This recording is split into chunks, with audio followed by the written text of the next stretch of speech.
একটা দুনিয়া, কথা বুঝতেছেন না আমার?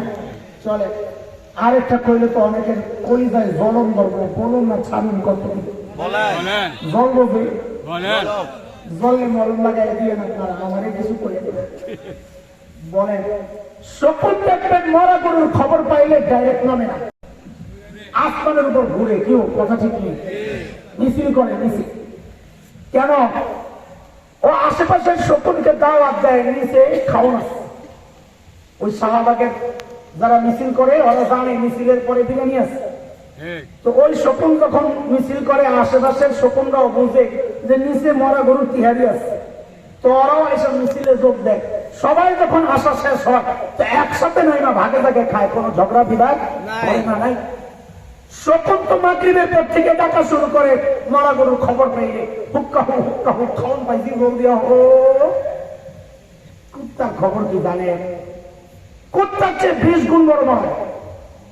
কুত্তা জানে লেজটা খাইলেও পেটটা ভরে যাবে, কিন্তু কুত্তার স্বভাব হইল খাবে খাবে আর ডাইনে বামে তাকায়।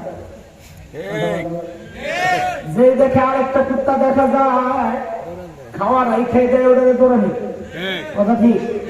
তার মানে কুত্তায় কাউরে ভাগ দিতে চায় না, অথচ নিজে সব খাইতে পারবে। এই সমাজে এই কুত্তা স্বভাবের মানুষের অভাব নাই। উদাহরণ দিলে অনেকের চলবে, দেখবেন এই জায়গায় ঠিক ঠান্ডা হয়ে গেছে, আমি বলার পর দেখবেন ঠিক ঠান্ডা হয়ে গেছে। বাবা ইন্তেকাল করেছেন, বড় ভাইয়ের কাছে বাবার সব সম্পদ, বোন আসছেন বাবার বাড়ি শ্বশুর বাড়ি থেকে, ভাই আমার বাবার অংশ আমারে বুঝাইয়া দে। এমন জালেম বড় ভাই আছে, বোন বেঁধে দৌড়ানি। আমি আগে গেছিলাম ঠিক ঠান্ডা হয়ে যাবে, সত্য ঠিক ঠান্ডা হয়েছে, তার মানে আসামে হেন বিসর্জন আছে আছে আছে, কথা কোন আছে? যে জালেম বোনকে দৌড়ানি দেয়, বাবার সম্পদ দেয় না, আল্লাহর কথা ওর সাথে কুত্তার সাথে কোনো পার্থক্য না।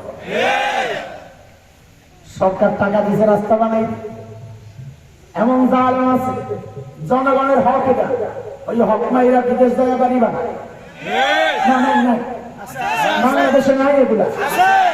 ওই জালেম আর কুত্তার সাথে কোনো পার্থক্য নাই, এটা খাইতে চায়, কাউকে ভাগ দিতে চায় না, কথা কম ঠিক কিনা?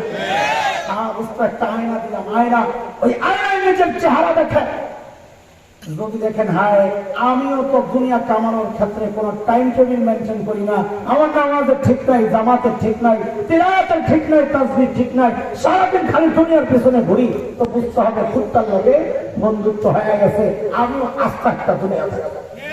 আমি যদি দেখি হালাল হারামের কোনো বাদ বিচার নাই, যা পাই তাই বদলে লই, যা পাই তাই খাই, তো বুঝতে হবে কুত্তার সাথে আমার কোনো পার্থক্য নাই। আমার কথাগুলো কি বুঝতেছেন আপনারা? হ্যাঁ, আচ্ছা, আমার কথার ধরনই আমার এরপরে বুঝে পরিবেশও ভালো না, আমার ভিতরের পরিবেশও ভালো না, খালি আপনাকে পরিবেশ যে ভালো না তাও না, কিন্তু আইসা কথা বলতেছি, আমি যাই হয় পিছনে শ্রোতা ঠকাই না, চেষ্টা করি শ্রোতারা বঞ্চিত না হয়, এই জন্য কথা বলতেছি। বাকি ভিতরের হালত ভালো না, ভিতরে ওইরকম বাতাস চলতেছে যেরকম বাতাস বাইরে চলতেছে। হ্যাঁ, বলেন আমাদের মৌলিক ভুল কয়টা? 1 নম্বর মৌলিক ভুল, বলেন বলেন, মুখস্থ করে লাগবে আজকে। টার্গেট করবো, বানাবো, আমরা প্রায় সবাই বানাইছি, আল্লাহ আমাদেরকে মাফ করবে, আল্লাহ আমাদের সবাইকে আখিরাতকে টার্গেট বানানোর তৌফিক দান করুন। আচ্ছা, আমি এই জায়গায় কথা লম্বা করতে চাই না, কারণ সামনে আগাইতে হবে। 2 নম্বর মৌলিক ভুল হচ্ছে মেহনতের ভুল। এই মেহনতের ভুলটা 2 রকম, 1 নম্বর হইল 2 নম্বর, আর 2 নম্বর হইল আমাদের 3 নম্বর। 3টা ভুল যে ওই 2 মেহনতের ভুলের মধ্যেই 2 ভুল, কি সেটা একটা বোঝা। তাহলে 2 নম্বর মৌলিক ভুল হচ্ছে মেহনতের ভুল। মেহনতের ভুল কি? মেহনত করার দরকার ছিল কলবে, আমি সহ প্রায় সবাই আমরা মেহনত করতেছি বস্তুতে। ঘরে যে মেহনত আমার কলব বানাইতে, কলব পরিষ্কার করার জন্য মেহনত আমি করি নাই। আরে আপনাদেরকে কি বলবো, আজকালকার ওয়াজ মাহফিলেও গেলে দেখা যায় একই কাহিনী, মসজিদের জন্য মাহফিল, মসজিদের ব্যবস্থা। তো হ্যান্ডবিলে কি লেখে জানে? মসজিদ উন্নয়ন কল্পে ওয়াজ মাহফিল। কার উন্নয়ন? কথা বলে না, কার উন্নয়ন? তো মসজিদে গেলে দেখা যায় আরে মসজিদ উন্নয়ন হয়েছে, মাহিদিন দিছে না, ঝাড়বাতি লাগছে, এসি লাগছে, টাইলস, মোজাইক, পাথর, এই কি সুন্দর মসজিদ, না যেন রাজার বাড়ি, কিন্তু মুসল্লি নাই। বাংলাদেশে এমন বহু মসজিদ আছে মুসল্লি নাই।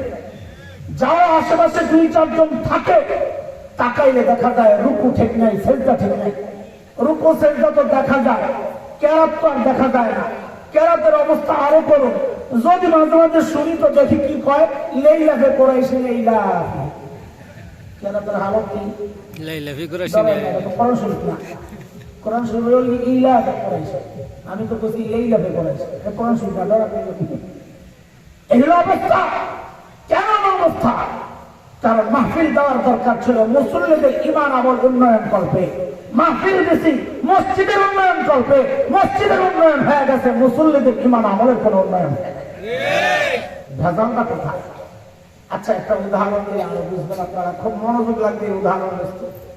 বাংলাদেশে অপরাধ প্রবণতা 20 বছর আগে বেশি ছিল না এখন বেশি?